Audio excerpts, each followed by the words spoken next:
ஹனுமன் வந்து பார்க்கதான் அவ்வளவு பெருசா இருப்பாங்களே தவிர அவங்க அவ்வளவு நமக்கு அன்பை பொழிஞ்சிருவாங்க. குழந்தை மனசு ஆமா. அப்படிங்கிற மாதிரி. ஆமா. அந்த மாதிரி சோ ஹனுமனை வழிபட்டா அவர் கைவிடவே மாட்டாரு. ஆபத்து காலங்கள்ல நமக்கு துணை நிற்பாரு. கண்டிப்பா. சோ காசிக்கு போறதுக்கு வாய்ப்பு இருந்தா காசிக்கு போயிட்டு வந்தா மிகச்சிறப்பான பலன்களை கொடுக்கும்.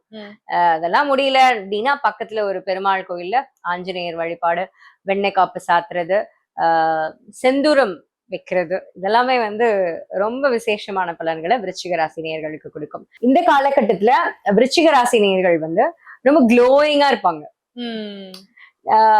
ஒரு நல்ல ஒரு செல்ஃப் கான்பிடன்ஸோட சொல்லுவாங்கல்ல, தேஜஸா இருக்காங்க என்னடா பார்க்கவே அந்த மாதிரி ரொம்ப க்ளோயிங்கா ஒரு நல்ல ஒரு கான்பிடென்ட்டோட இருக்கக்கூடிய காலகட்டம் தான் இது.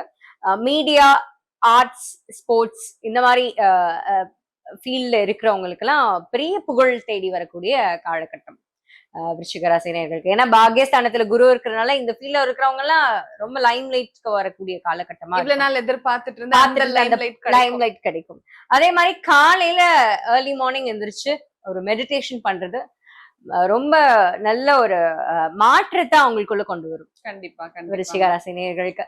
சோ இந்த குரு பயிற்சி காலகட்டம் மட்டுமில்ல, இந்த வருடம் முழுக்க விருச்சிக ராசி நேயர்களுக்கு சுபிக்ஷமா இருக்கும். வெற்றிவேல் முருகனுக்கு அரோகரா. All the very best.